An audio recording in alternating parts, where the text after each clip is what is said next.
Hello, everyone. Welcome to the Active Inference Lab.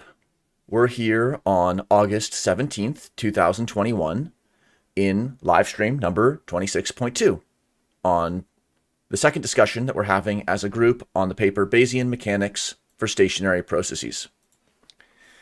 Welcome to the Active Inference Lab, everyone. We are a participatory online lab that is communicating, learning, and practicing applied active inference. You can find us at the links here on this page. This is recorded in an archived live stream, so please provide us with feedback so that we can improve on our work. All backgrounds and perspectives are welcome here, and we'll be following video etiquette for live streams so we can use the raise hand feature in Jitsi. This short link has the upcoming live stream discussions. Here we are on August 17th in our last discussion on this paper, 26.2. Next week, we'll be heading into a new paper, and we still have some openings in the coming weeks. So if anyone has a suggestion or an author to contact or wants to discuss their own paper, just let us know, and we can try to make that happen. Today in ActInf stream number 26.2, the goal is to continue learning and discussing and unpacking this awesome paper that we've been thinking about for the last few weeks, Bayesian Mechanics for Stationary Processes. And we're really appreciative that the first author is here to join with us and co-learn with us, have fun with us. And this video is just going to be wherever we want to take it. So we have some questions prepared, but especially if anyone in the live chat has questions, that'd be awesome, and we can definitely address them. So we can just start with a quick introduction round, and feel free just to say hello or to answer one of these questions, like what's something that you liked or remembered about the paper, and what's something that you're wondering about or want to have resolved by the end of today.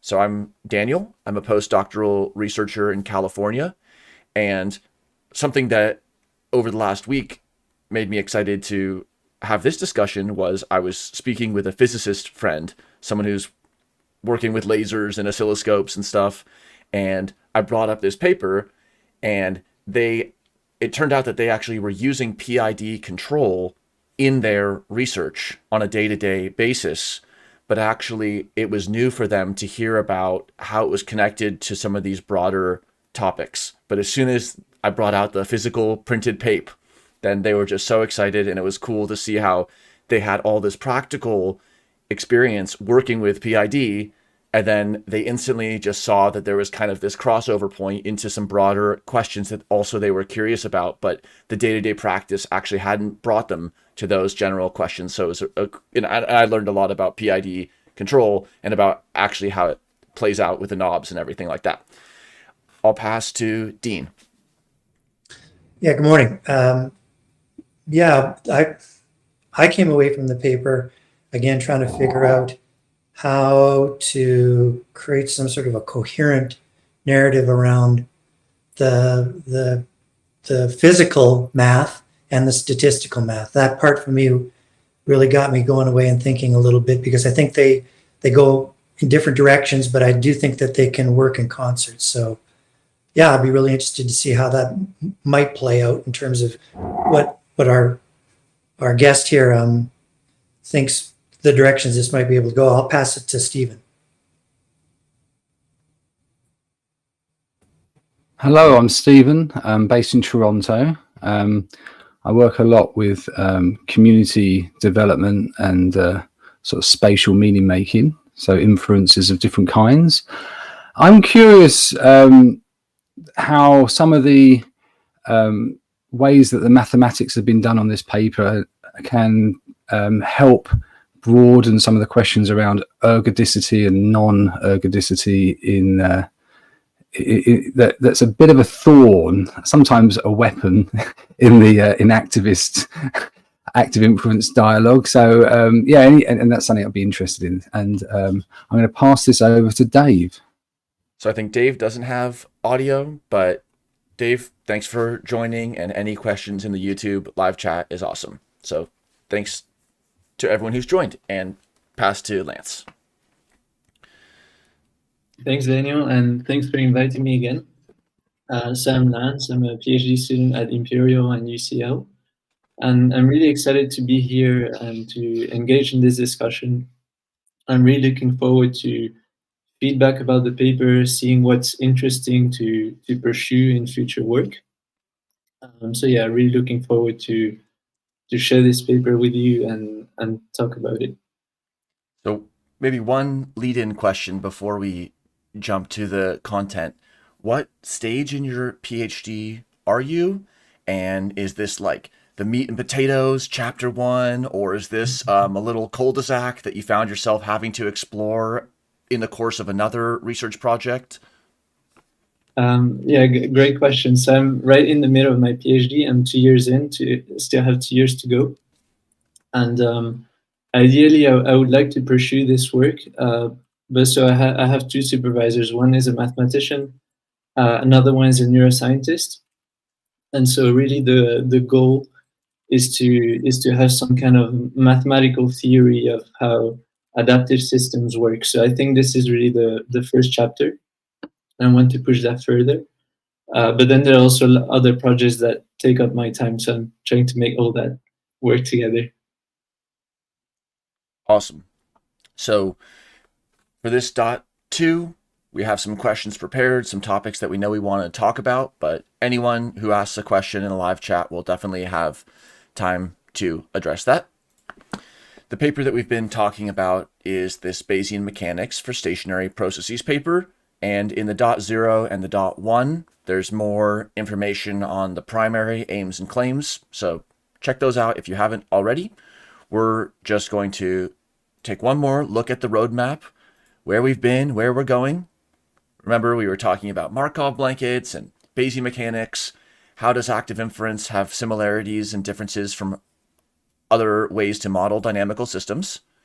And let's just go straight to the first question that we have, which is going to help us review where we've been, and then also as a jumping off point for some of these extended questions that we've already written. So a colleague asked me and said, I think it would be good to expand on the differences of the paradigms in section 3. And those are section B, C, and D, related to a posteriori estimation after the fact, predictive processing, and variational Bayes. So perhaps Lance first, and then anyone else who wants to give a take or ask a follow-up question. What are the similarities and the differences here, and why were they structured in this order? Is this the chronological order? Is this most specific to least specific, or what is the ordering and the meaning here? Right. Yeah. So it goes from the simplest to the most sophisticated. A posteriori estimation is a special case of predictive processing, which is specific special case of variational Bayes.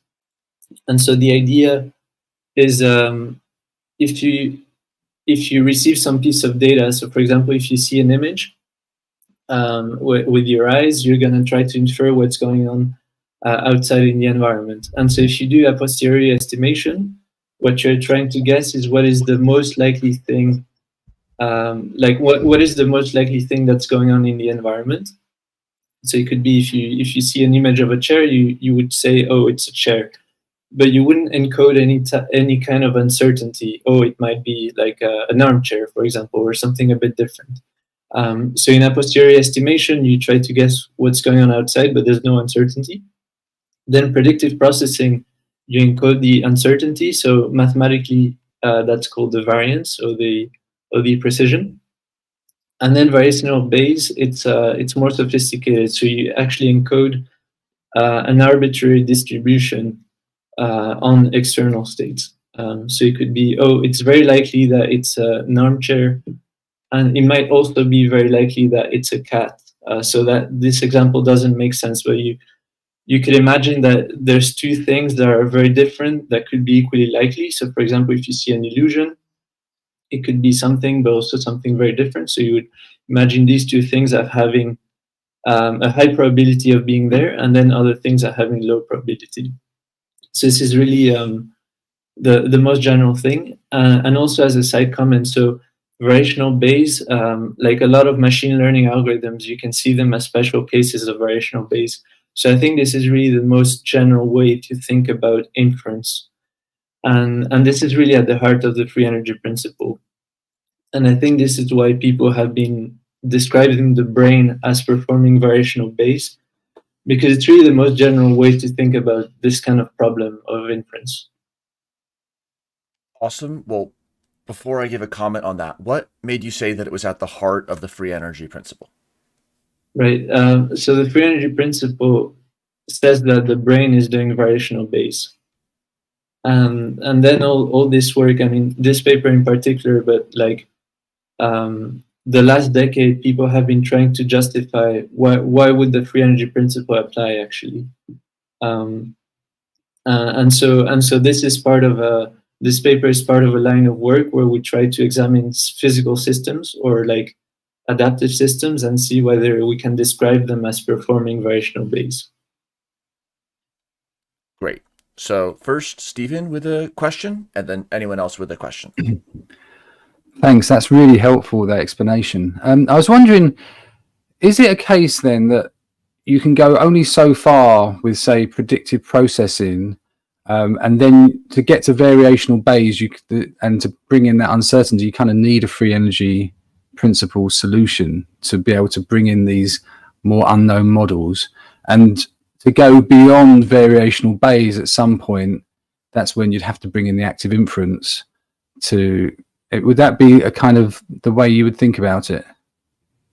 Yeah, I would think about it like this. I would say, like loosely speaking, the term predictive processing, I think, is also meant to refer to variational Bayes. But at least variational Bayes, that's like a proper mathematical definition of what it is. And then predictive processing, it's more like, oh, we're predicting something.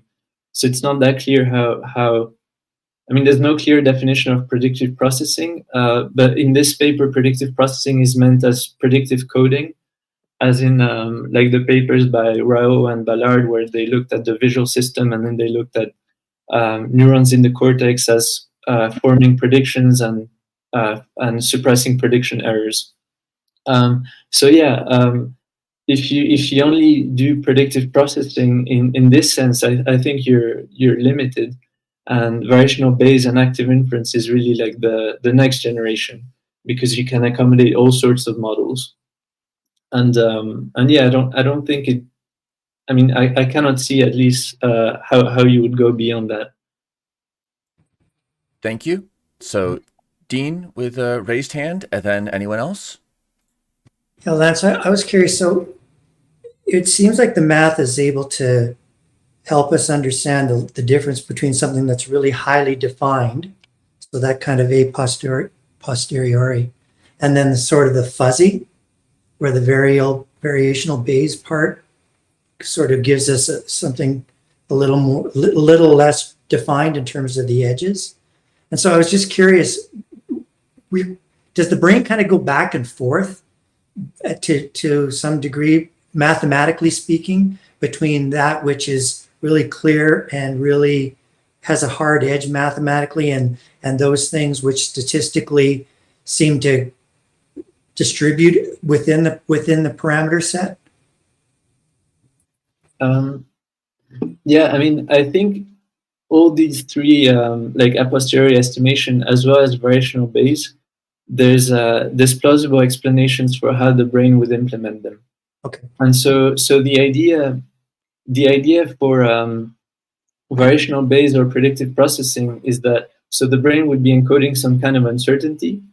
And so in the literature, people say that the mean firing rate of a neural population would encode the a posteriori estimate, so what you think is actually out there, and then the variance of the firing rates would encode your uncertainty. So I think there's plausible theories for how the brain would implement all of these things. And then I think that's the nice thing, at least with active inference, is that we try to develop models that are consistent with our understanding of the brain. And as our understanding of the brain evolves, we kind of like refine these models.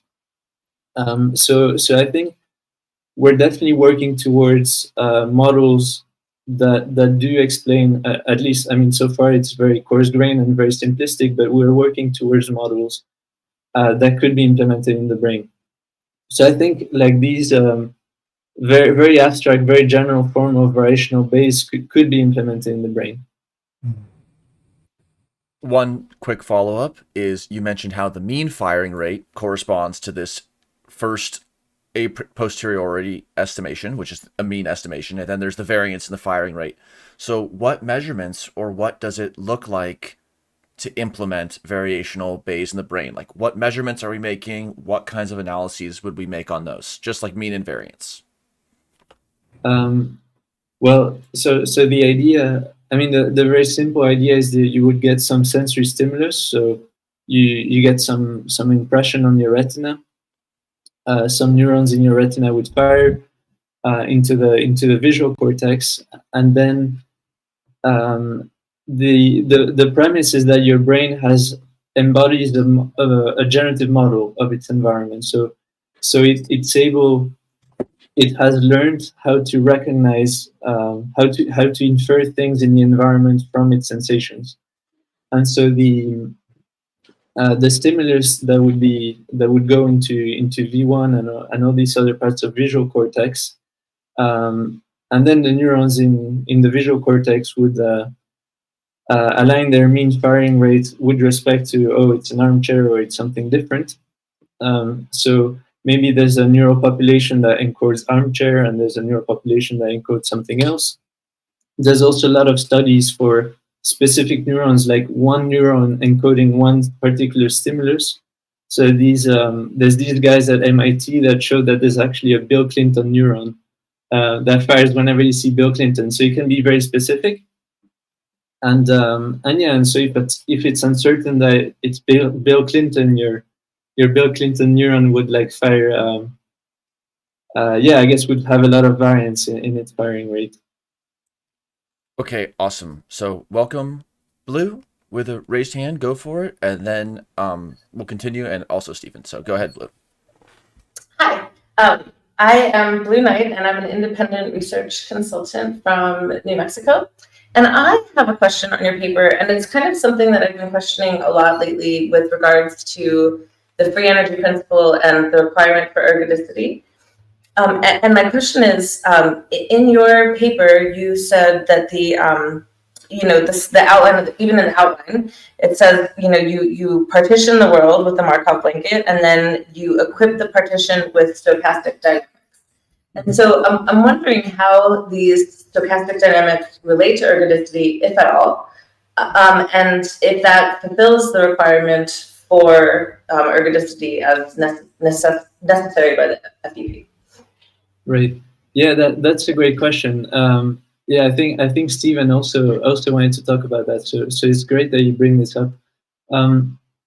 So the idea of these stochastic dynamics is that we don't assume that dynamics are deterministic, and it makes sense because you can describe planets as having deterministic dynamics, but when you talk about biological systems, things are a lot more messy, and if you're not modeling them at the molecular level, which you never are, things are stochastic. So then the assumption on our system is that it's stationary. And this is really what it means to be adaptive. So you're preserving some kind of steady state. But we never assume ergodicity. So there's actually a deep... So stationarity and ergodicity are not the same. So we assume stationarity, but we don't assume ergodicity. And so if, Daniel, you could go to Appendix B, there's a figure, I think, which would be the best way to illustrate a bit below. Yeah, perfect. So here in this appendix, we illustrate some dynamics that are ergodic and some dynamics that are not ergodic. So if you look at the top left, top and bottom left panels, these dynamics are ergodic, and so I guess the intuitive definition of ergodicity is that here you have the steady state in blue. So regions that are very blue are regions of high probability mass under the steady state. So regions where your dynamic is likely to be in, and regions that are less blue, you're less likely to be in. Now, ergodicity means that if you start your dynamic anywhere, and you let it run for a sufficient amount of time, so you observe your biological system for a very long time, your dynamic would basically sample the whole distribution. So it would go, I mean, if you give it enough time, it would go really far away, and then it will come back and it will do all sorts of things, as you can see in the bottom left and bottom right. So this is ergodic. Now in the bottom, oh no, in the top left and bottom left, it's ergodic, and then in the bottom right, it's not ergodic. And so as you can see, if you start the dynamic on the bottom right anywhere, it will go around an orbit, but it won't sample the whole distribution. So it's still confined to like a small region. And so so the paper still applies for these kind of dynamics. So yeah, I don't know. Does that help, or was that not very clear? So to follow up, the paper does apply in situations where it's not ergodic. That's what you said, right? Right. We don't need ergodicity. Well, so even within like a steady state, so biological systems, operate within homeostasis, but it's a range, right? So it's not like a constant. It's not like, purely we're not at 37 degrees all the time, right? So there's some fluctuation all the time within that steady state. And so I just was wondering kind of how you rectify those concepts. Like, is it like a restricting of the state space, or how does that work? So this idea of homeostasis, that's really the steady state assumption. So for example, in the state space, maybe you would have one coordinate that describes the temperature of your biological system. And if it's a human, then it will have regions of very high probability. So here, regions in blue around 37 degrees, and then regions that are less blue, like a bit further away. And so the dynamic, I mean, your system can evolve in all of these regions. Just like on average, it will be more often around 37 degrees, just because that's how we are. And then, but sometimes it will be higher and sometimes it will be lower. And so this is all allowed. And so I guess this ergodicity assumption, so then if you assumed that the biological system was ergodic, then this would imply that if you leave the biological system like run for a sufficiently long time, like you observe it for a very long time, it will basically it will sample your whole distribution of temperatures. So maybe maybe like the temperature that a human body is allowed to have are between like 36 and 39. Let's just say for simplicity. And so ergodicity would say, if I observe my biological system for a sufficiently long time, I would see my biological system at all of these temperatures. And I think maybe that would happen. So maybe temperature is like we're ergodic with respect to temperature, but maybe there's other things in which we aren't ergodic. And I think the previous papers on the free energy principle, for simplicity, they always took like they always assumed some kind of dynamic, and it turned out to be ergodic. And so in here we're not making that assumption. So, sorry, I'm going to just follow with one more question, Daniel. Is that okay? Yeah. So it's great, right? If you're talking about one human system, right? Like my Markov blanket that partitions like internal and external states. And so I have my one human system, or even multiple human systems. Like we will operate in the same kind of steady state based range. But if we're talking really about collections and how kind of collective dynamics and overlapping Markov blankets, do you think it's mathematically possible to extend the state space? Like I can operate, from 36 to 39. That's an okay temperature for me. But like a reptile has a very different kind of temperature range. But clearly, like we have some interaction. I have interaction with the reptile, and so there's some emergent dynamic between me and some reptile creature, right? Like so can we define a state space? Like, would it be mathematically like acceptable, or is it like offensive, mathematically like impossible to define a state space where I'm allowed to sample all of these temperature ranges with my Markov blanket, but some other feature in some kind of collective dynamic is not, like they have a different range? Like, is that still ergodicity? Because it's not, clearly, I'm not sampling the entire state space. I'm sampling my state space. But like, is that confounding in some way? I mean, it is in my brain. That's why I'm asking. Yeah, that's a really good question. So this is all fine. So we can do everything you just said. And so when we, so actually when we say, we always sample a distribution. We're not, I mean, and then the distribution is on the state space. So we're sampling the state space. But like if your distribution is confined to a region of state space, so let's say as a human, I cannot possibly have any bodily temperatures below 36 degrees, then you would sample only things that are above 36 degrees. So I think you would have your own steady state, your own stationary distribution with temperatures around 37 degrees. And then if there's a snake also in this environment that you're modeling, then we'll have another very different steady state.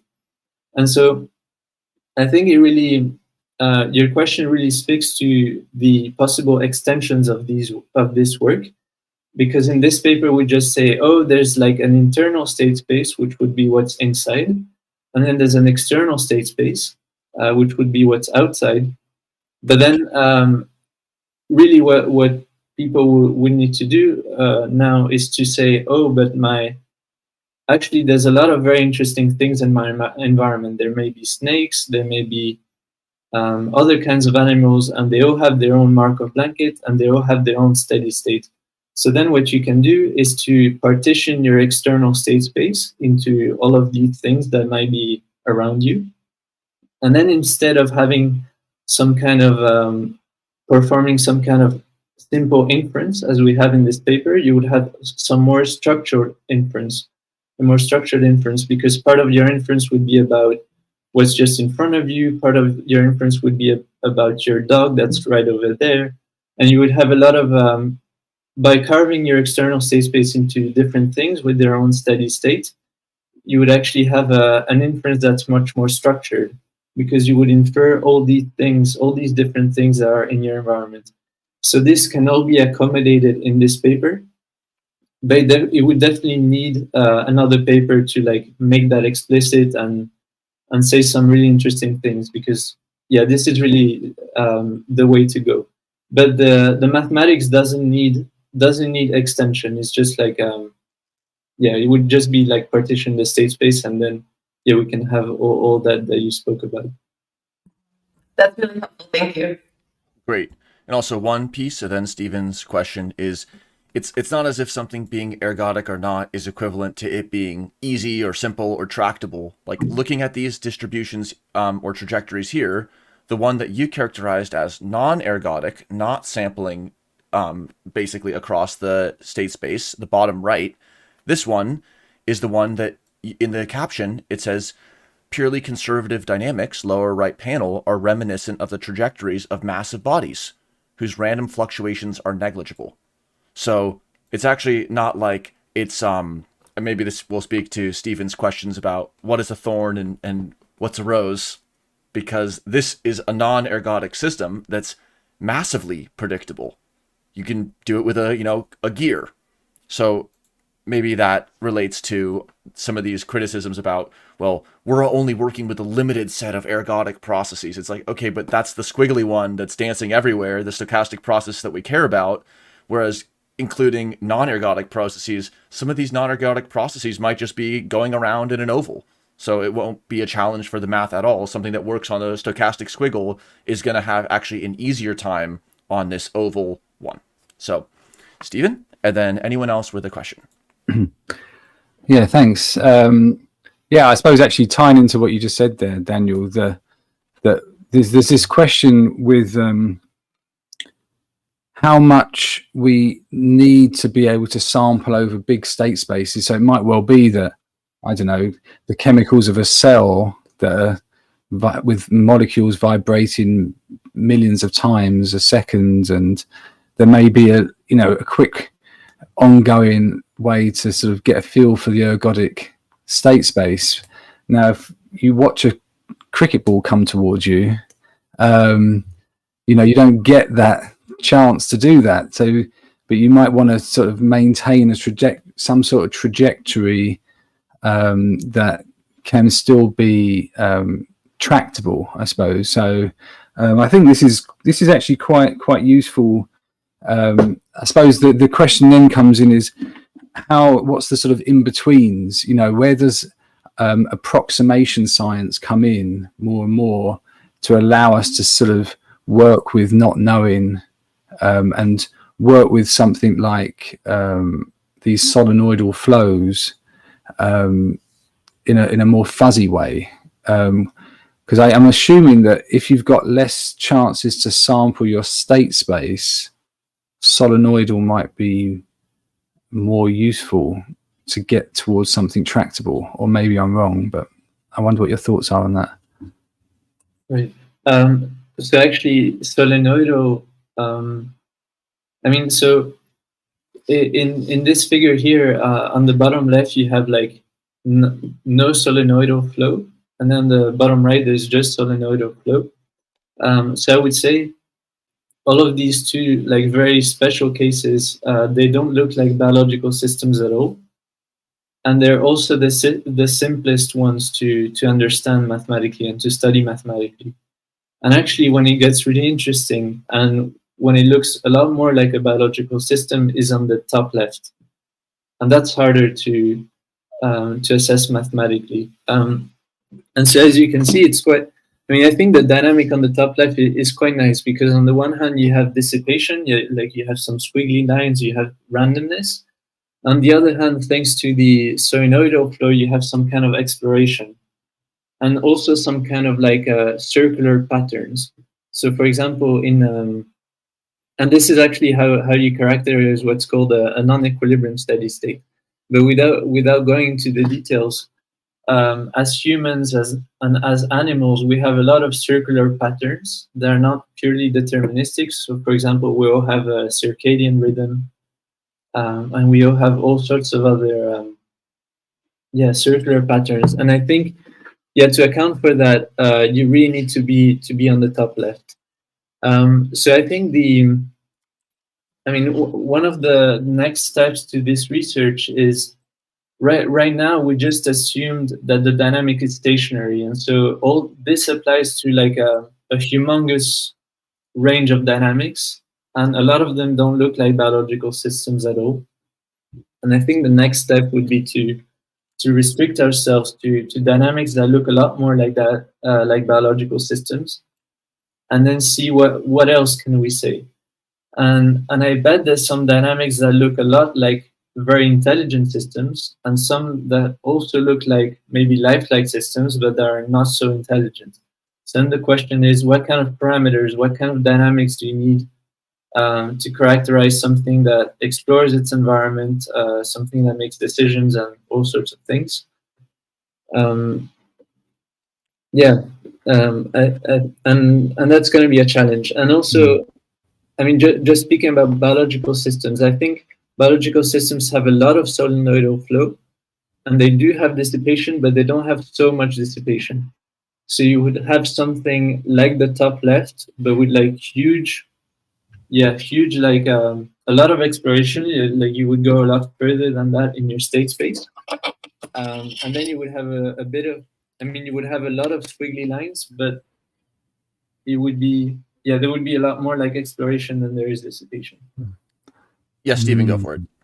Yeah, and you have both can combine, can't? So gradient ascent and solenoidal flow can kind of be playing at the same time. I'm wondering if someone was to bring attention to a goal or a type of attention, maybe a more pragmatic attention or an epistemic attention or a risk-averse attention, whether it might be that rather than trying to deal with the whole state space, maybe that general process carries on, but it tries to introduce a solenoidal type of flow, which in some ways you could imagine being more tractable to a biological system if it's like bioelectricity, that has, the types of dynamics which maybe are more tractable around a certain trajectory than some. So are you seeing these dynamics could combine in different regimes of attention? Yeah, definitely. And I think to properly account for attention, we need to go beyond these continuous state spaces and do what people and basically extend to these standard models of active inference, where in addition to have some continuous state space, maybe like for movements and this kind of thing, you also have a discrete state space. And then you would have a dynamic evolving in your discrete state space, and maybe like some state would be, oh, I'm attending over there, and some other state would be, I'm attending over there. So I think attention is really something that can be modeled with a discrete state space. And then I don't think it would be so hard. I mean, at least seems doable to extend all the math here to like models, that have some like continuous state space, maybe for movement or other kinds of things, like maybe like blood glucose concentration is also something that evolves on a continuous scale. There's also a lot of things in our mind that are discrete. So is this red? Yes or no? Is it raining? Yes or no? And to account for all that, we need a discrete state space as well. Awesome. Thank you, Lance. Welcome, Scott. I see your hand raised, so go for the question, and then anyone else with a raised hand. Thank you. I came in a little late. But my apologies. It's fascinating. The solenoidal flow, when that gets set up, is it possible that you have multiple state spaces, and might, because of the solenoidal flow, might it have a periodicity in each of the state spaces so that you might be able to use Fourier transforms to unpack multiple state spaces in a biological system? So could you use, so having that periodicity, does that allow for a Fourier type analysis to start to unpack state spaces potentially when you have multiple state spaces and you're trying to distinguish them? Yeah, that's a really good point. So I know a paper actually that analyzes the solenoidal flow in terms of the Fourier transform. I haven't really thought about it. I mean, if you get rid of the dissipative part, so if you get rid of the squiggly lines and you're just in the bottom right, then you can definitely use Fourier transforms. But then also the dynamic on the bottom right is not representative of biological systems. So then what you can do when you're on the top left, which is really the interesting case, is analyze the time irreversible part, so the solenoidal flow with the Fourier transform. And then so you do this Helmholtz decomposition that we're talking about in the appendix. You decompose your dynamic into, so it's the equation A2. Perfect. So you decompose your drift B, so B is the direction in which your dynamic is moving on average, into reversible and irreversible parts. The irreversible part is the solenoidal flow, which you can analyze using Fourier transform. But then you need to like figure out how to accommodate the reversible part with it. So I can share the paper if you're interested. But yeah, it seems like they're able to like do some things with that technique, but it's also pretty involved, to be honest. A question on the time reversible and irreversible. What does that mean? And in a world where it seems like we're moving forward through time only, what exactly does that mean, that there's something that's invariant under time reversible versus something that changes sign under time reversible? Like if we can't get it in the time machine or put the process in a time machine, why does it matter that it's time reversible, or how does that fall out of the equations? Right. Well, yeah, so all this is really to emphasize that we're not assuming the dynamic to be time reversible. And as you say, everything in the world around us, I mean, most things are time irreversible. So if you go back to the figure just below, so the movement of planets is really something that's irreversible. I mean, the Earth turns around the sun in one direction, and if you are to rewind time, it will turn around the sun in the other direction. So in this case, you can really tell the difference between time as time goes forward and as time goes backward. And that's really what's meant by time irreversible. But now, if you look like at a cup of coffee, and the coffee is still, the molecules, coffee molecules or whatever molecules you have in that cup, they're still bouncing with each other. And that's something that's time reversible, because if you look at the cup of coffee, if I give you a movie of the cup of coffee sitting still, you can watch the movie as time goes forward or backward, and you wouldn't be able to tell the difference. So that's something that's reversible. And so as you can see from this example, actually things that are reversible aren't interesting at all from at least a biological perspective. And there's so much literature about about one of the one of the fundamental things of being alive is being time irreversible. It's about like eating and producing waste. It's about consuming energy, all that kind of thing. All that kind of stuff produces entropy and is time irreversible. But then time irreversibility, it's something that's necessary to be alive, but it's not sufficient. So for example, if I give you a convection cell, that would be time irreversible, but it won't be alive. So any kind of cycle that's more or less periodic. So maybe if you see like a cyclone is time irreversible because it's like spinning one way and not the other. So if you rewind time, it would be spinning the other way. So it's different. So it's time irreversible, but that's not alive. And so there's many things like that: time irreversibility, creation of entropy. There's a few things like that characterize biological systems. And I think as we go on with this work, we'll try to like specialize to only those dynamics that satisfy all these requirements. And eventually things like, we need systems that are able to reproduce, for example, like a Markov blanket that is able to divide into two Markov blankets. So for example, when a cell decomposes into two cells.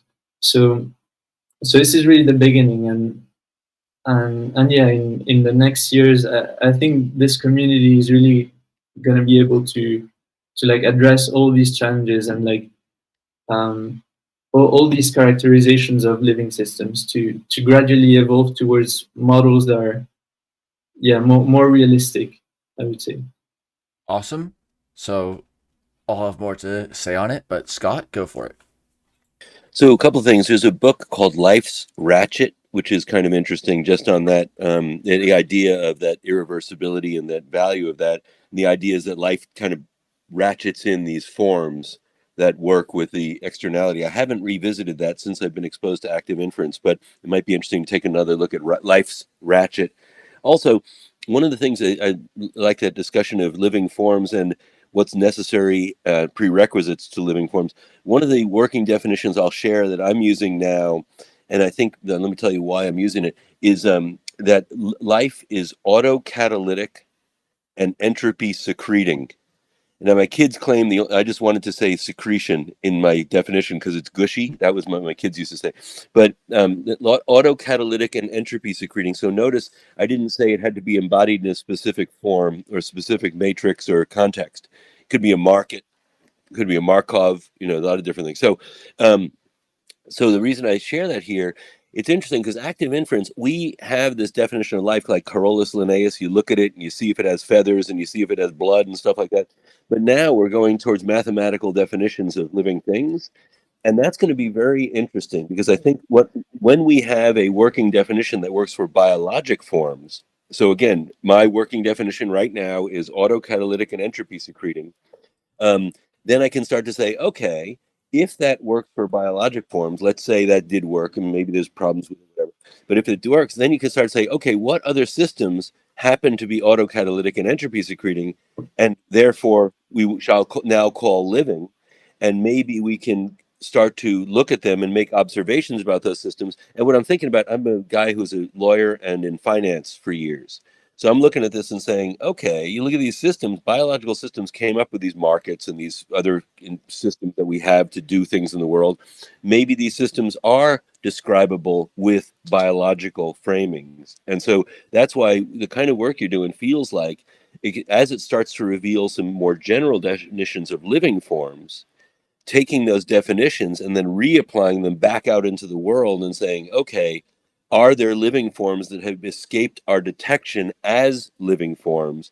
And basically, is there scale independence? Are there fractal elements? What are the things that we can now describe in those things that we previously had not thought of as biology, but in fact are describable as biology? That's very exciting to me. So I just wanted to say that the kind of things you were describing there, and that kind of working your way back down into a model of life based on time irreversibility, is very interesting, I think. Thanks, and a very interesting paper overall. I'm looking forward to diving into this and that other paper you were mentioning also. Thank you. Cool. Yeah. Thanks a lot. That's really great. So to tie this from some of the physical examples we've been talking about, like the diffusion processes, to the physics of information and information flows, the big thing we've been talking about is this statistical physics and this Bayesian mechanics. And we heard a little bit earlier how we could talk about the moments. Like the first moment, the simplest form, the a posteriori estimation, was the mean.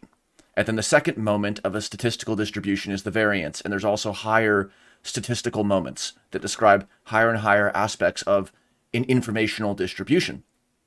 There's also the concept in physics of moments, like the position and the velocity and higher physical moments.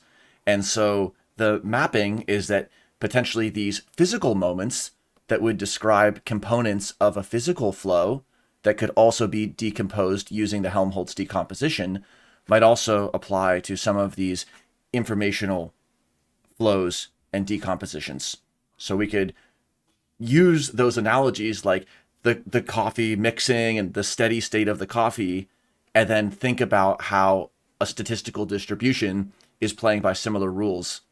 And so it's also interesting, Scott, about instead of going from the non-living systems and then looking for that pattern and pattern matching to biological systems, we can kind of start up on the top left with, or something even more biologically fleshed out, and then look for those patterns and pattern match outside of systems that have, a vertebra and a central nervous system, because that shouldn't be the card to get into the club of information processing systems or entropy secreting systems. So, any thoughts, Lance? Yeah, I mean, I think that's really interesting. I mean, the real challenge here is to make the link between the physics and the information. And the more I've been working on this, the more I realize that actually a lot of physics, or at least a lot of statistical physics, you can explain with properties of information. So, for example, entropy increasing is also information being lost. Not stochasticity. So the inability to predict the future exactly, and is exactly the same as entropy being lost over time. Information being lost over time and entropy increasing. So I think there's very deep connections between information, physics, inference, and some of them have been fleshed out, but not. I mean, it hasn't really been put together, at least as far as I know, in this context, in the context of Markov blankets, in the context of how can we have a theory of how adaptive systems work, and can we describe adaptive systems as performing inference? So I think this is really exciting, and also, as you can see from this paper, so the dynamics that we're considering, they're extremely general, and for these dynamics, for all of them, we're able to derive some kind of inference. So this is to say that this inferential description it applies to many systems, and so it means that on the one hand it's very ubiquitous, but then on the other hand it's not that useful, because maybe like the things that didn't look at all like biological systems can still satisfy this kind of free energy principle or Bayesian mechanics. So I think what's really exciting is to be able to in the future to like specialize to those dynamics that look more like biological systems, and then really look at these informational properties. And I think a big one is how much exploration do we have? And exploration is really something, exploration and curiosity, it's really something that characterize intelligent systems as we know it. And yeah, so there's some discussions in the literature of how we would be able to use things like information length and concepts for information theory and information geometry to quantify things like memory and itinerancy, curiosity, and so on. So one question from the live chat before you continue. The question is, what is the explicit definition of information flow? And also maybe in that, if you want to describe a little bit about this other paper, like what is information flow? What is information geometry, and how does it relate to what we're talking about here? Right. So this is all the idea of as an organism, you're always encoding some beliefs about your environment. So we talked about maximum a posteriori and variational inference. So the idea is that we're always receiving sensations and then making some inferences about the outside. Now, if you're making some inferences about the outside, implicitly or mathematically, you're parameterizing a distribution about things in the environment. And so information geometry then comes into play. Information geometry quantifies the extent to which beliefs about the environment are different from each other. So it doesn't make sense. So, for example, let's say that I think Daniel's eyes are blue. Let's just say, and then I have some uncertainty around the real color. So that would be like one kind of belief I could hold, and then another type of belief would be Daniel's eyes are brown, and then I would have some other kind of uncertainty. Now, the way now a question you could ask me is, how different are these two beliefs? And if I had a different belief about the color of his eyes, would that belief be more different than the beliefs I initially had? So then information geometry enables you to answer these questions. It enables you to say how two beliefs are different from each other by quantifying the distance between them. But also, even more interestingly, as let's say I've never met Daniel before. Let's say I haven't seen his picture before. Now you give me a picture of Daniel. I'm going to make an inference about the color of his eyes. So from being initially completely agnostic, I'm going to move my completely agnostic belief to a belief that says, oh, maybe he has brown eyes. So this is to say that as we make inferences and sample the world, our beliefs evolve. And so information geometry enables you to say, enables you to quantify how much your beliefs evolved and what kind of trajectory did they take. Because I'm assuming at least that our beliefs, they evolve in a continuous manner as we sample more information. And then it becomes interesting to see what kind of trajectories did my beliefs take, and was that trajectory efficient? If it wasn't efficient, maybe I lost some energy there that I could have used somewhere else. So my inference wasn't very optimal from that perspective. And then so there's a paper about this actually on active inference that uses information geometry to see how whether inferences in active inference are efficient from a metabolic point of view. So that's something that you can look with information geometry. Thanks. Just to follow up from the chat, and then we'll return to our colleagues here. Do we have, or more precisely, do we hope to have a definition like an electromagnetic flux in field theory for information flows, information flux? Yes. Yes. So information flux is the movement of beliefs, and so you can write that down mathematically. So yeah, I mean, a belief is a probability distribution about things that are going on in the environment, and as you sample information, you would change probability distribution. So it would be like a motion on the space of probability distributions. That's really the meaning of information flow. But maybe the question was about, can we derive some kind of like Maxwell's equation, some kind of law about how information flow happens, like maybe an equation for information flow. And I would say that that's what that would be the aim. That would be what people are working towards in theoretical neuroscience, like some kind of equation that explains how we make inference. Awesome. So a few raised hands. Scott first, then Blue, then Stephen. So go ahead, Scott. A couple of things. That was fascinating little bits there. So on that last piece on the information flows, 2 points. The embodiment, I'm thinking of embodiment of information. So I'm thinking of a farmer that's deciding what crops to plant. So they look and they get information from the newspaper, and they look at weather reports, and they gather information. Then they decide on what seeds to plant. The seed itself is an embodiment of information. They put the seed in the ground. They get results with their farming.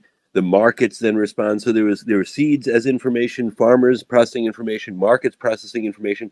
And one of the things that's kind of interesting here is a lot of the work I'm doing now is in food chains and trying to figure out how to de-risk food chains and just food generally. And that efficiency question you just asked is really interesting. What are the losses and conversions that happen when information is embodied in those different aspects of that decision process through which something gets converted from a need of society to have a certain amount of corn at a certain time of year to through all those chains of seeds and selections and farmers and processing and all those things? It's kind of interesting to look at this system as both each piece of it is living. The seed is arguably living, although there's a question of whether seeds are living among people who are biologists. But anyway, and then because they're not actively doing stuff, but they're kind of stasis. But anyway, that embodiment question that's one. And let me I'll ask both and then turn off my voice here. So the embodiment question is one, kind of that notion you just talked about an overall formula. Maybe there's an overall embodiment characterization that's made possible using those landscapes and looking at kind of a multi-faceted landscape and looking at those conversions that happen from one embodiment of information to another and efficiencies there. That's an interesting kind of possible thought. The other one is, you said something about curiosity before, maximum exploration, maximum curiosity. That really struck me because one of the things we've been advocating for, I did a lot of cybersecurity work a number of years ago, and people were coming out of the military and we were saying, oh, hey, you ex-military guys, you got to learn more critical thinking. And that was kind of insulting to them because they were senior people, right? They're like, hey, we think critically, but really they didn't. And one of the things I started saying is, don't tell people they have to have critical thinking. That sounds insulting. Tell them they have to be more curious. And it's kind of interesting that we're getting now to these systems having a maximum exploration possibility, a maximum efficiency in some ways with curiosity.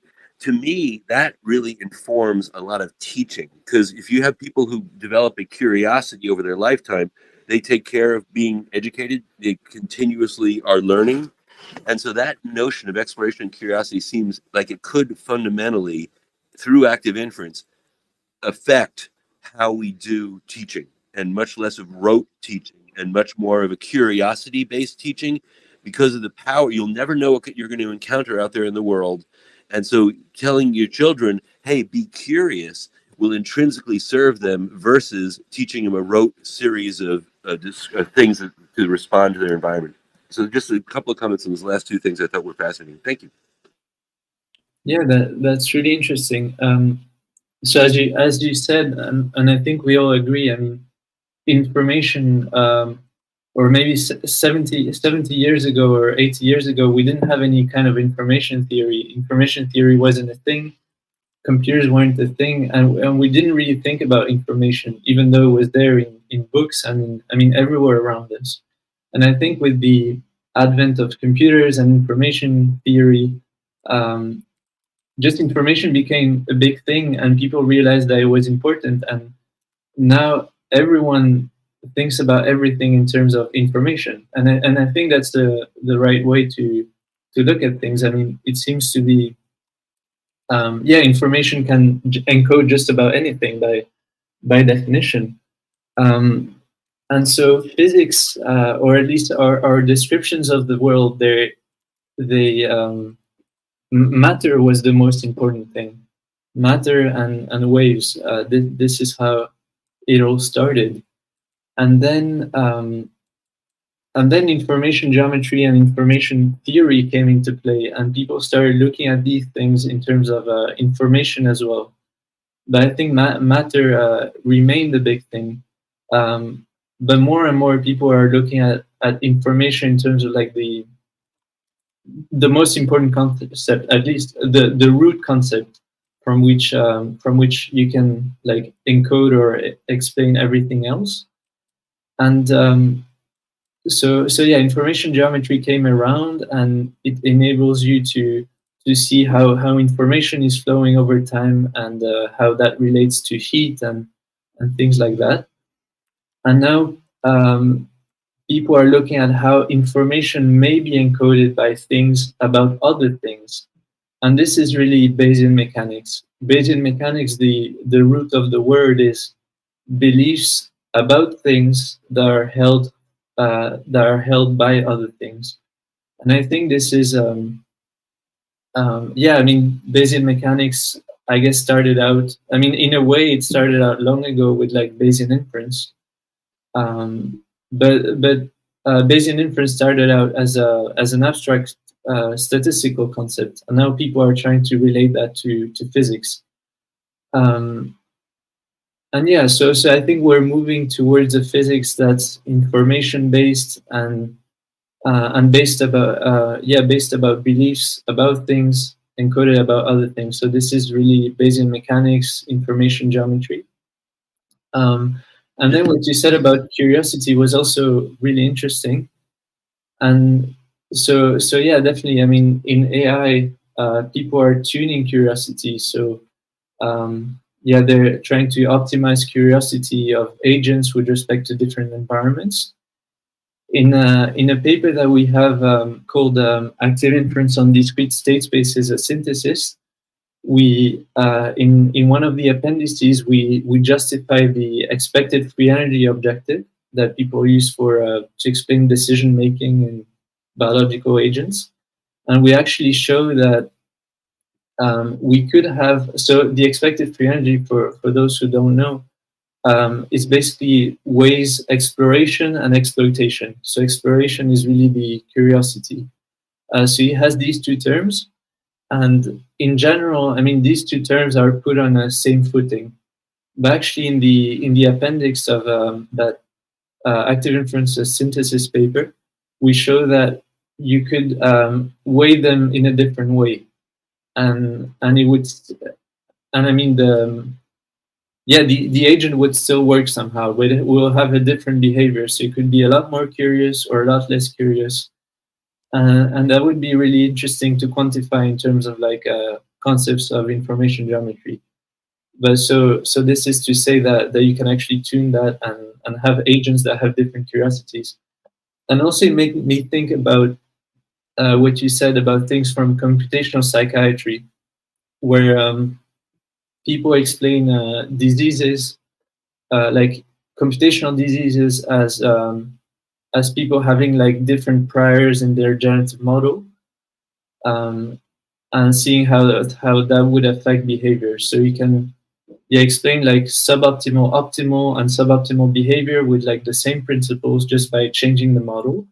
And we also have a recent paper on Bayesian brains and the Renyi divergence, where we're basically showing that by doing variational inference a bit differently, you can actually account for agents that are optimal, that make like the right decisions, and agents that maybe are a bit suboptimal in terms of curiosity and so on. So I think there's a lot of exciting computational work to be done in terms of characterizing different behaviors.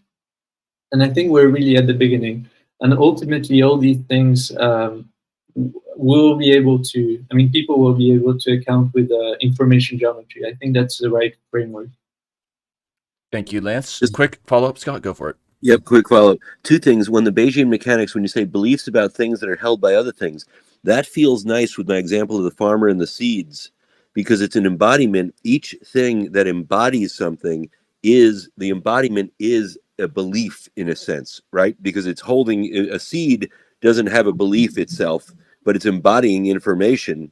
And so it's interesting to think about belief of things and then the embodiment of information in the thing, intrinsic affordance that the thing offers, right? That is, that what's the relationship between belief and an intrinsic physical affordance that's in a system that is a result of an earlier information system. That's one follow-up. Then the second follow-up is the way I soften people up when you talk to older people and you're like, oh, it's all information, it's not physical, we're information beings. The way I soften them up, just to share, is I say to them, do you have a 401k or retirement plan? Most older people are starting to think about that. And then they say, yeah. And I say, do you think it's a pile of groceries waiting for you to retire? Because it's not, it's just data in a system. And if that system goes away, you got nothing. So it's that idea of getting people to understand how much we depend upon information. And then people start thinking, oh, wow, I guess I really do depend upon all sorts of other systems in my life. It's something that, as physical beings, it's hard for us to realize how much we are information beings. And that's, again, just part of that rhetorical exercise to get people in a headspace of saying, wow, maybe things really are information that I thought were solid, like my retirement plans, but really they're just totally dependent on systems and the information output of those systems. Thanks. Nice, Scott. Thank you. So, Blue, with a question, go for it. So you mentioned a paper that you, well, I don't know if it was your paper or not, but about information geometry and active inference. Is it this one that's Markov blankets, information geometry, and stochastic thermodynamics? Is that the paper you're talking about? No, that's not this one. So if you're referring to the one, about how inference is efficient, like quantifying efficiency of inference and how much like energy you need to do a kind of inference. So that's not this paper. It's another paper called Neural Dynamics under Active Inference, something like that. So I have some questions, and I don't know anything about information geometry. I mean, just a little tiny bit. So it's something that I'm definitely starting to get very interested in, because I think that it's going to be maybe like the next level of where active inference goes. Maybe. I mean, I just have this suspicion. So when you have information, and in an information geometry, like in an information flow, I've been reading other papers about information flow in channels, right? So like when you, and I mean, it makes sense, because when you know something about the current state, I mean, it's just like Bayesian inference. Like your belief about the next state of the world is based on the state of the world right now, right? So I mean, it doesn't make sense that you would think, all of a sudden I'm going to be like on Pluto based on my current information. And so is information geometry, do the channels appear when you look at inference in information geometry? Like, does it appear to be like a trajectory? That's a good question. So I think information geometry is more general. Like, you don't need to have a channel. It's really about at the heart of it, it's really about having different probability distributions, and these are actually beliefs about stuff, and looking how they differ from each other, and like movement, how probability distributions change over time, these kind of problems. But then, so you're right to say that information theory started out with the study of channels, communication channels between different things. And you have yeah, there's a lot of work on information theory and channels, and still today with in engineering. So I would guess there's a lot of work also on information geometry with channels, but that would be like a subset of the whole field of information geometry. And I would say it would be, yeah, I would say the people contributing to that literature would be mostly from the from engineering or around engineering. Thanks. Blue, anything there? Yeah, go for it. Yeah, if I could just follow up really quick. So so I know like about information theory and like the flow of information in a channel, say like a telephone line or so whatever, like some direct method of communication.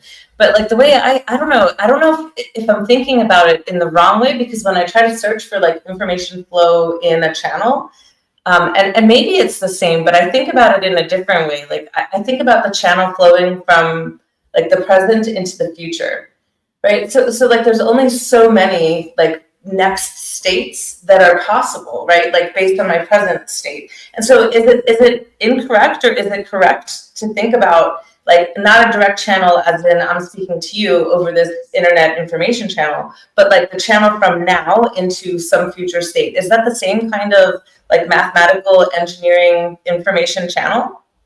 Right. Yeah, that yeah, you're catching me off guard because I don't know about channels. So I mean, what you say sounds plausible, and I would say yes, but I wouldn't be able to say for sure just because I don't know that literature. Thanks. Well, I'm sure I come back to this in the weeks and years to come. So, Stephen, go for it. Yeah, I'm really interested by the these different tying these bits together in a way, I suppose, that sort of come up. We've got this sort of information geometry that I suppose can come from an ergodic space or kind of a state space, and then you've got solenoidal flows within maybe an isocontour of that, or potentially I suppose it doesn't have to be solenoidal, it could be like an isocontour flow if it was more complex. So I'd be and when you've got that potential to go and have a solenoidal type flow to sample, would that be slightly more of a second order sampling approach that something might use? So you've got, the distribution could just emerge from a steady state sort of ergodicity process, and you would maybe somehow systematize a flow or a way of engaging that information. And I could imagine that would then make sense of some of the entropy consuming potential of a living system, which is that it can kind of go up gradient descent. And the solenoidal flow then gives Scott's sort of entropy secreting option. It seems a bit more viable then, because maybe I could choose multiple solenoidal samplings of information geometries and secrete the ones which aren't as good, if that makes sense. So I'd be curious in terms of how, that the ability to go to more second order understandings within a system and within the dynamics might be offered by the solenoidal sampling, maybe even taking into account things like the landscape used on the mountain car problem. That landscape, if you can't sample the whole landscape ergodically, could you have lots of solenoidal samples or something like that around the landscape? Yeah, it's a really good point. So there's deep connections between solenoidal flow and information geometry, and mostly in the context of the, as you pointed out, the sampling literature. So so the idea is that if you start a stochastic process somewhere and you have solenoidal flow, it will converge to its steady state a lot faster than if it didn't have solenoidal flow. So then you can quantify that in terms of information geometry, maybe taking a shorter path to the steady state, and things like that. So then there's also a really nice new paper actually called is there an analog of Nesterov acceleration for MCMC? And so that paper shows that that paper really like does a nice job of illustrating some deep connections between stochastic processes and information geometry. And so the idea is that if you start with a very simple a very simple process called overdamped Langevin dynamics, then you can show that actually the dynamic in information space is doing so like the process is doing a gradient descent on KL divergence to reach the steady state, so the target distribution. So this process is exactly doing like standard variational inference.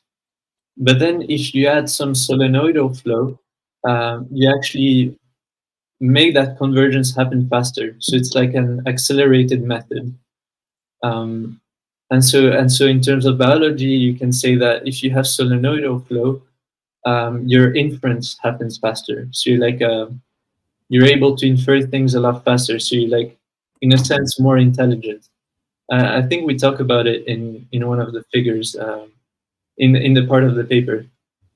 And so in that paper that I just mentioned, they showed that with a particular stochastic process, actually implement some kind of accelerated variational inference.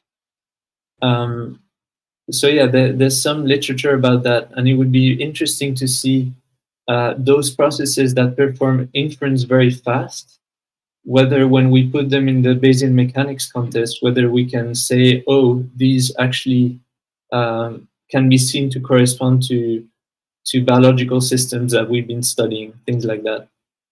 Could I just ask one quick question on that? When you say adding solenoidal flow, is that adding it in the sampling methodology, or is it somehow maybe, I suppose it's a bit, could it be thought of physically, or is that, how does that work? Yeah, definitely. So the solenoidal flow is really this time irreversible part. So intuitively, it's this kind of like stirring or mixing the system. So maybe if you have a really nice example actually is if you have a cup of coffee and you pour milk in it. Now, what you could do is just wait for the milk and the coffee to mix together. And this would be no solenoidal flow because you're not mixing anything. Like it's just happening on its own.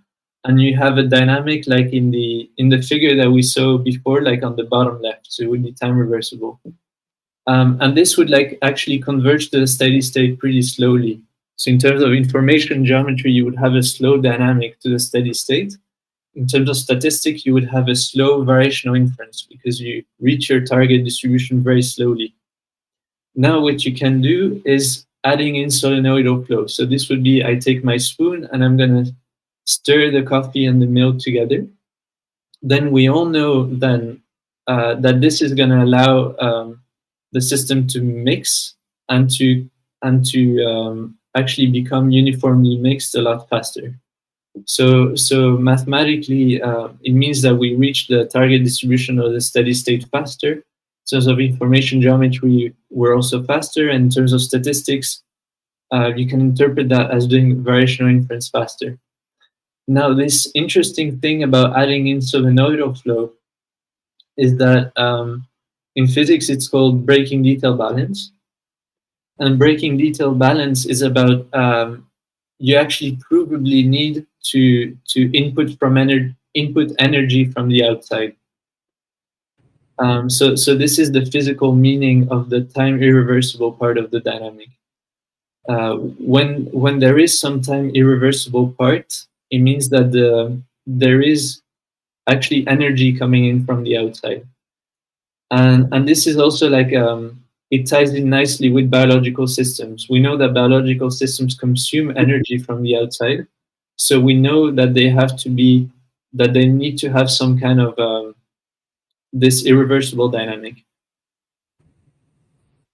Thanks, Lance. So anyone else in the live chat who wants to ask a question, this would be a good time to go for it. And then Dean, and then anyone else.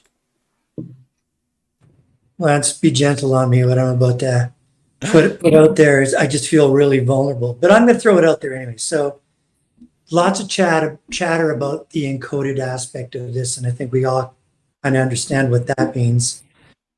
So I'm gonna raise a metaphor, kind of around negative space and the idea of threading a needle, which is, if you think about it as a distributive exercise, is plenty complex. Like there's a lot of math in terms of being able to just do that thing. That's hard enough.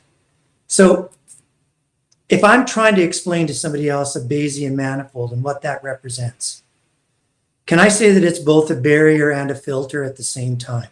Can I say that it acts kind of like a sieve? Meaning that its mathematical structure kind of acts as a ground to the physical things that we are inferring are going on in the world. So I guess what I'm asking is statistical mechanics serving to allow us to understand what negative space is as a non-form within all, as part of all the forms that we're seeing the edges of and having a liminal understanding until we get to the very limits of what, and the high definition of what that means. So does the statistical manifold allow us to go in, around, and pass through zero? It doesn't allow us to reverse the spin of the solenoidal, but it does allow us to get away from zero and move closer to what the known is. Because if we continue to kind of go back and forth between the physical math and the statistical math, I know why we have to kind of talk both at once, like we have to have two hands to clap. But I think what ends up happening is in this conversation, the encoding and the physical piece tends to dominate. And the non-physical stuff, the statistical stuff, maybe that ground that the statistical manifold allows for, it hasn't maybe been fully fleshed out in a way that helps me help explain it to other people who aren't as far along in this journey as you are. And I'm hoping to get to a place where I can translate it for them. So maybe you can just talk to that a little bit about what is the statistical manifold? Is it just the hard stuff that we see, or should we be paying attention to maybe the spaces between all of those data points? Right. Yeah, so that's a really interesting and actually a hard question to answer. But just to start with the easy part, the statistical manifold is the mathematical object that says these are all the beliefs, all the different beliefs that you could hold about your environment. Right. And so as time evolves and you're gathering new information, what your brain is doing is moving on this statistical manifold. Your beliefs are changing over time. And then in terms of explaining it to people, so the way that I try to explain it is that this like information talk, things encoding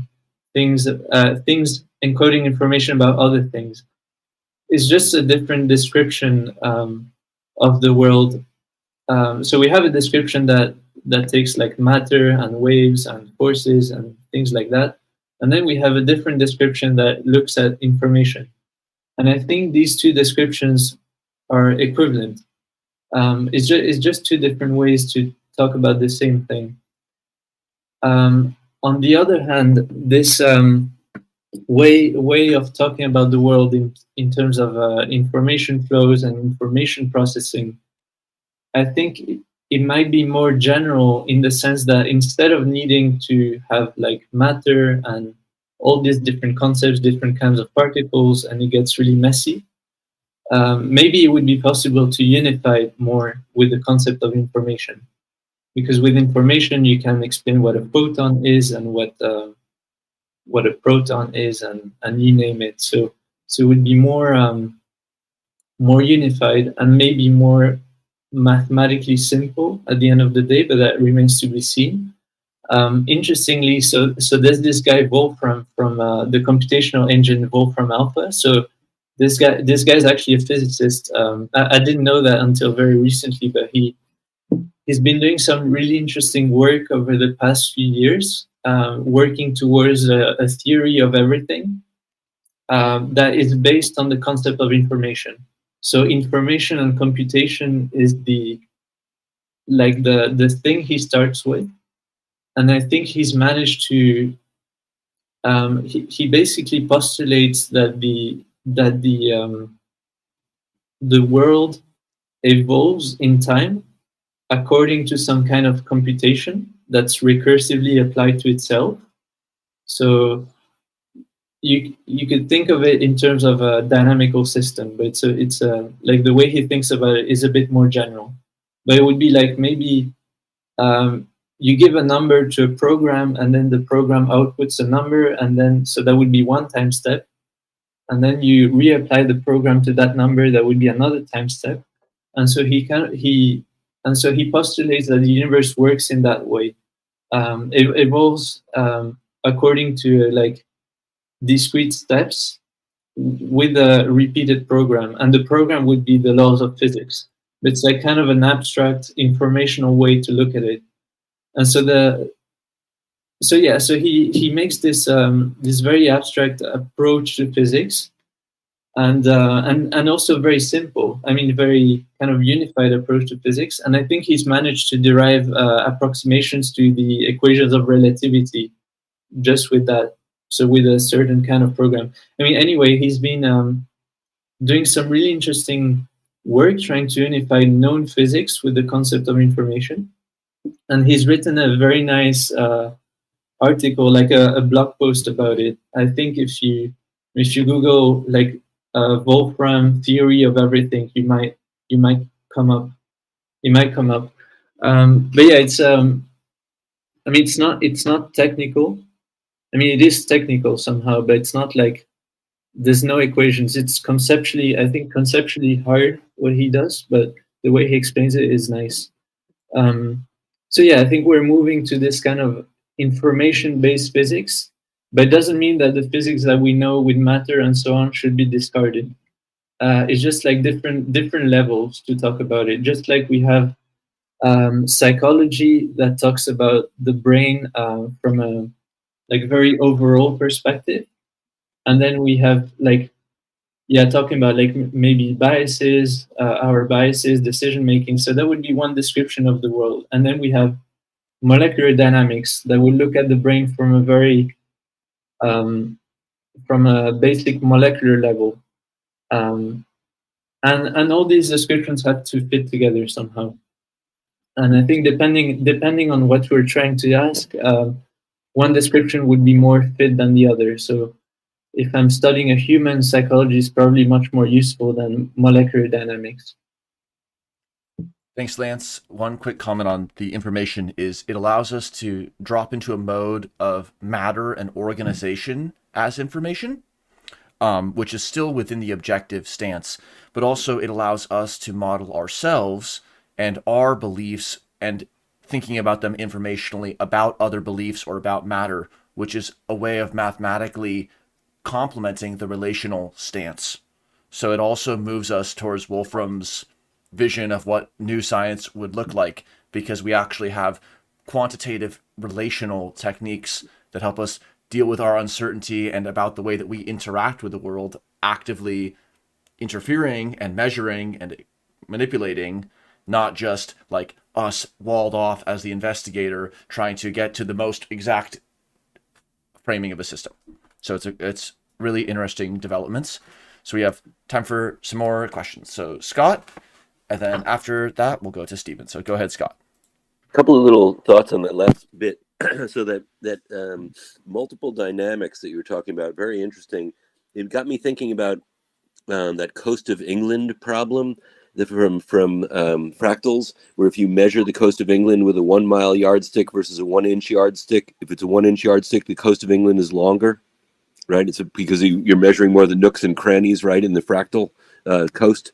So that scale dependence, when you talk about the dependency, we see nature and see biology through different lenses, it's kind of interesting. If we have a unifying lens, maybe you start to have a fractal and scale independent descriptors then will pop out of that, because you'll start to have things that'll, anyway, it feels like this, we're coming at descriptions of systems, as you were saying, from in different ways. They're the same system ultimately, and so there'll be an interesting analysis on the way in which they come together, I guess, is that just one piece. Another thing, the mention about information and the that kind of Wolfram idea, that expansion.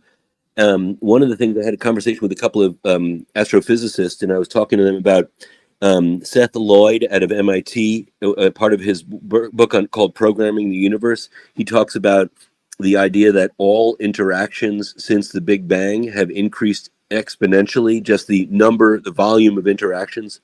And I was talking to somebody about it, and they said, well, if the universe is made of information, then the exponential increase in information, maybe that's what dark energy is. We perceive dark energy, that expansion force, as being something, but really what it is the universe expanding out exponentially because it's made of information. And so it's something just to think about. It kind of leaps around there between physics and information theory.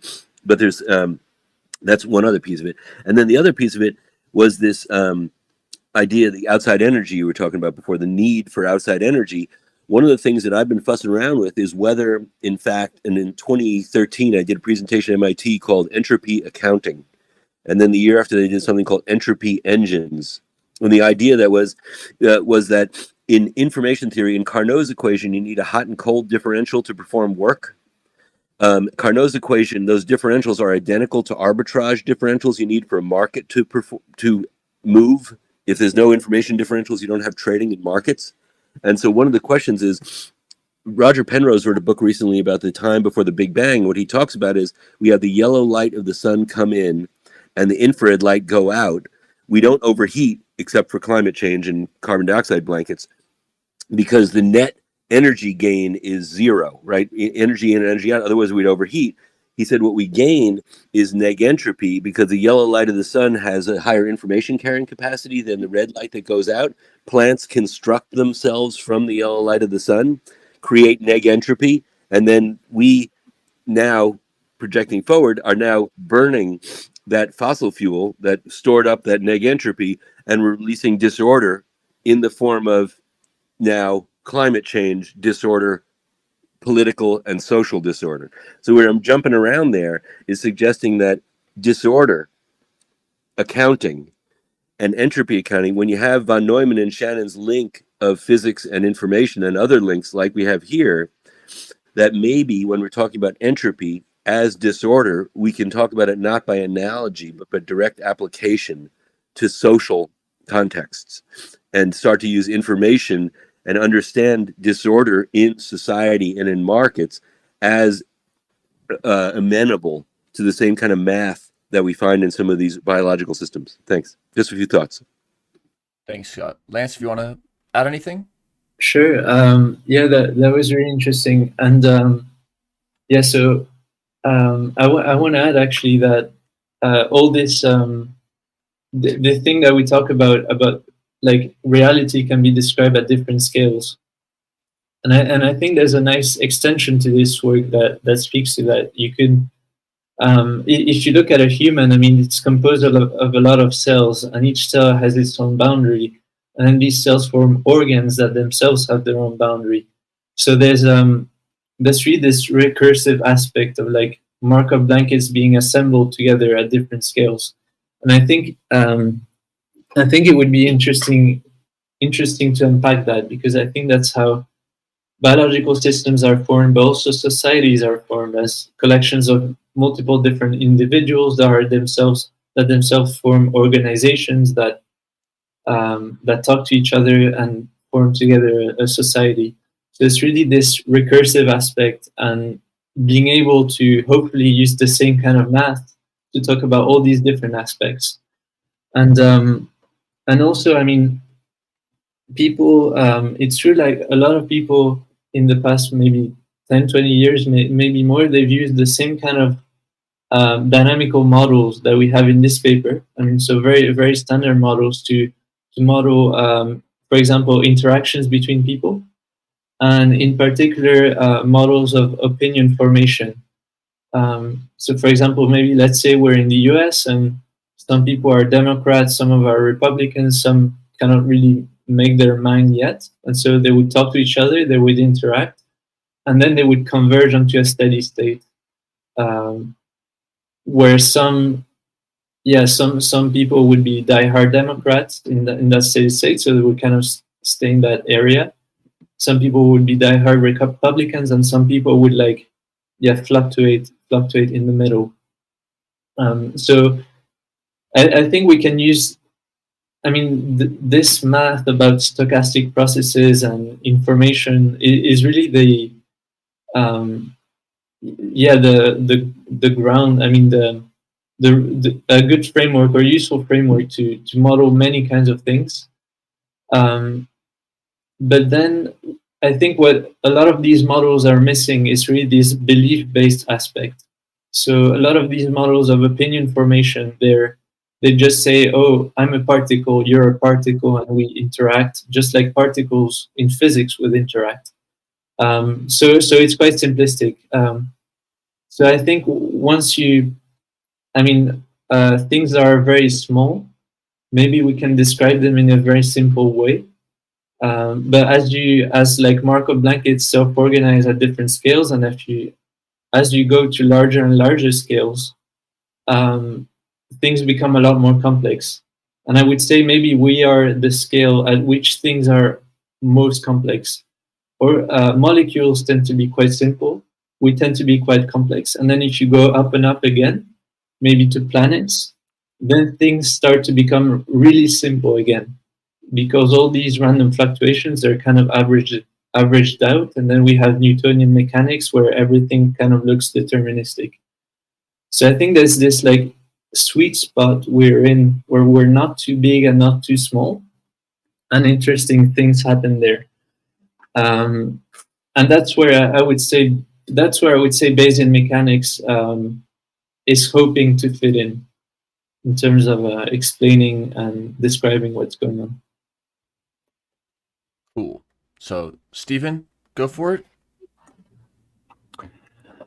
Yeah, that idea again, that brings us back to embodiment, I suppose, because we're embodied at a particular size and scale, and they sort of say if you go right down to the smallest scale of and then right up to the biggest scale, we are kind of in the middle.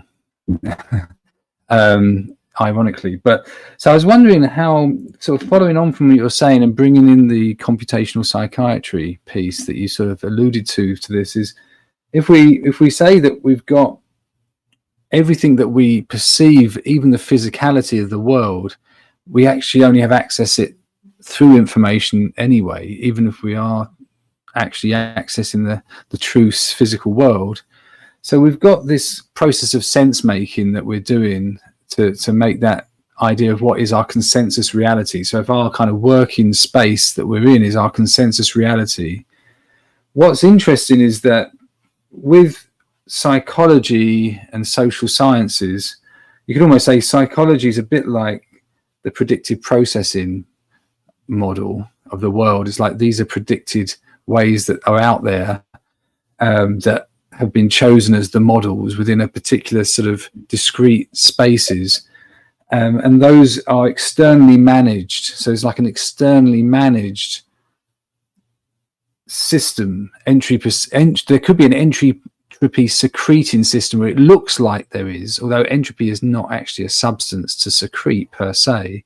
And you could say that it's externally managed information geometry, that the social science as well, with their averages and the psychometrics that they reference to, they're all kind of housed out there in the world. And you've kind of got the kind of what we see as our reality and the phenomenology of our experience as kind of the boundary.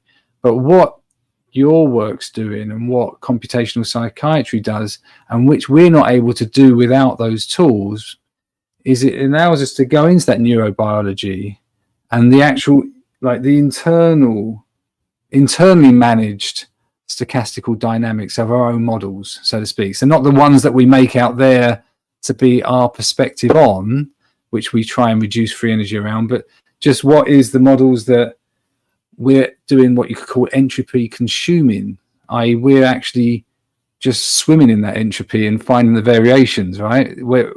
And so I'm curious, like that ability for this type of work to contribute to a new kind of way of knowing about what it is to be in the world and go into our internal models rather than be reliant on these external psychological and social science models. What's your thoughts on how this might link into developing that field?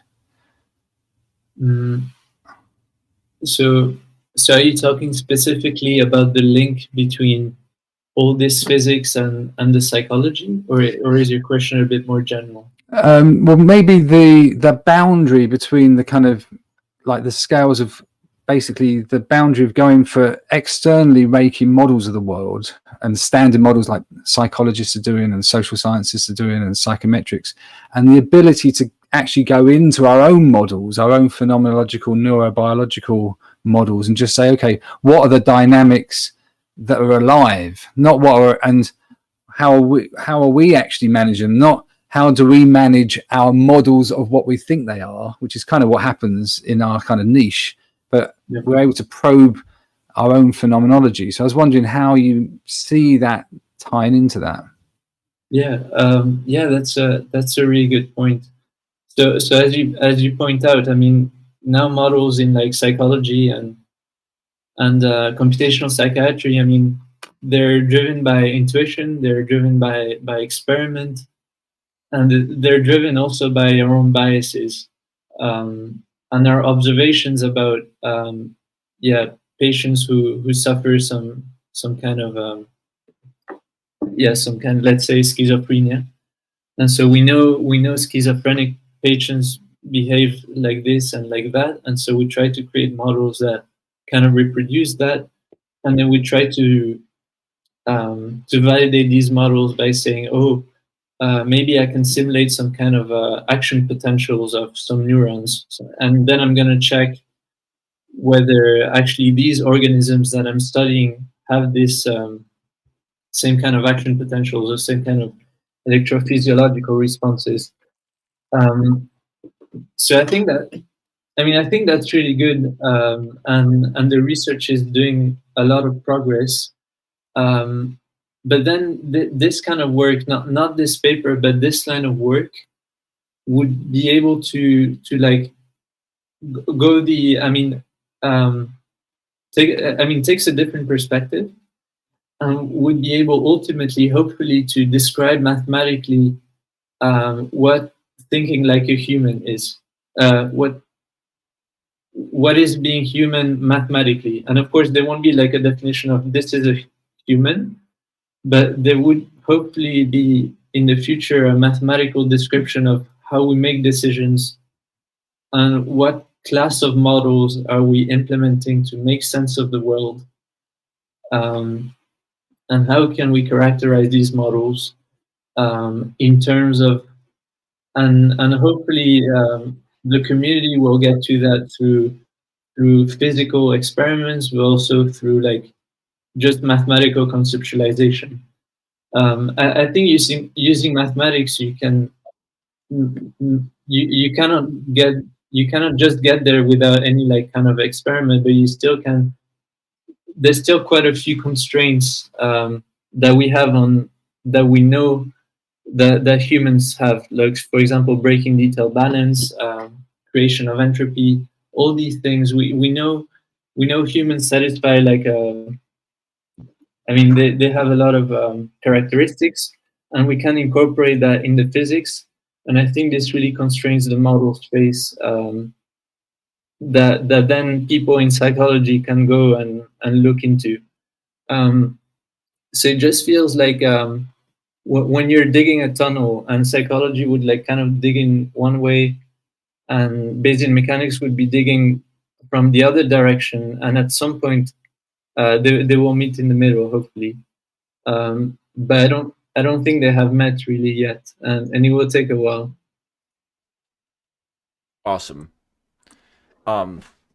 What a fun discussion, and it's so cool how this paper, it's almost like there was a few stairs. We explored some basic ways to frame how nodes on a Bayesian graph insulate other sets of nodes, and then how that conditional independence can be finessed for these increasingly developed and elaborated networks that do, as we talked about, expectations over external states all the way up to variational Bayes. And then it's like we, at the top or at the middle of that staircase, started taking it in a lot of other directions. So this was really a fun discussion. Just in the last few minutes, maybe we can, any and all of us, think like, what are we gonna continue working on? For some of us, that's probably a research project. Others, that's, I don't know, lunch or something else. Just how are we going to keep on learning about this and start to apply it in our own work or research? So I just have a really quick question. Lance, are you working on the next paper where you're going to partition the external state space? Or have you started, or it's just like cooking on a back burner somewhere? It's not cooking yet, so you can you're more than welcome to go ahead and start plowing.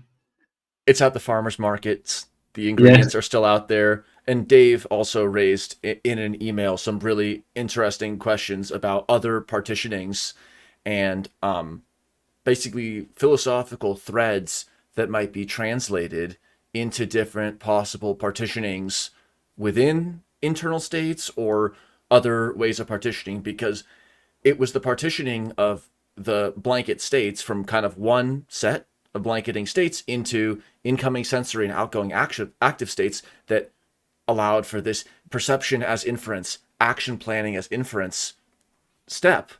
And it's not that that's the end game of node partitioning. So there's so many ways that these partitions can continue. Stephen?